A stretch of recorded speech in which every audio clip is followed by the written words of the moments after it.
When I heard that a woman from Africa who had been kidnapped and abused for 8 years by a rebel group was coming to Cheyenne, I knew that I wanted to share her story on CBS News Channel 5. I figured that if it could even help one viewer out there, it would be worth it.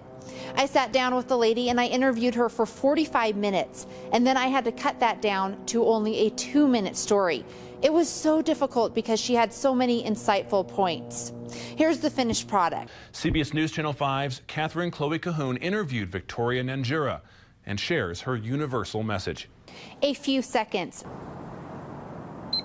That's all it took for one girl from Aboke to know that her life had taken a perilous turn.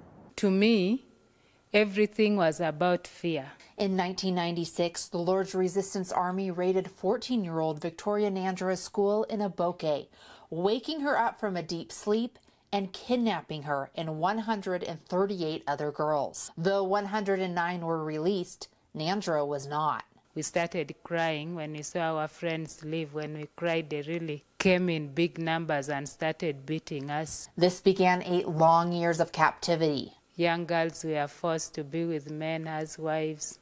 Just surviving was difficult. We walked long distances, and I remember some people just died because of thirst. There are those who were killed in the process of exchange of firearms. Then there are those who were killed because they tried to escape.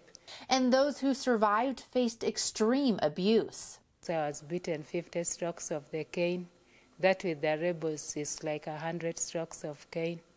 In that I couldn't walk. At times, hope seemed futile. After praying for a long time and seeing there was no hope, I told myself I should stop praying. I was wasting my time. However, Nanjira wouldn't give up on hope that fast. I started praying again. When I started praying, I felt there was something good that would happen. After naming her second child born into captivity Hope, in 2004, that hope gave Nanjira the courage to escape. She thought the trials were over, but in reality, a whole new set of ones were just beginning. I started hearing others say, look at these wives of the rebels. They're the ones who have been making us suffer. You'd even feel ashamed to sit with other people. Nanjira refused to let judgments destroy her. All of us stand firm to talk about these things. We shall see a decrease. She went through the healing process by opening up about the abuse with support groups. Now she encourages others who are in need of healing to seek help and not try and shoulder their burdens alone, always remembering that hope leads to a brighter future. And that work I've done on ground, my experience, also contributed towards my getting a scholarship to do Masters in Global Affairs at Notre Dame University. Abuse is universal, but so is recovery. In Cheyenne, Katherine Chloe Cahoon, CBS News Channel 5.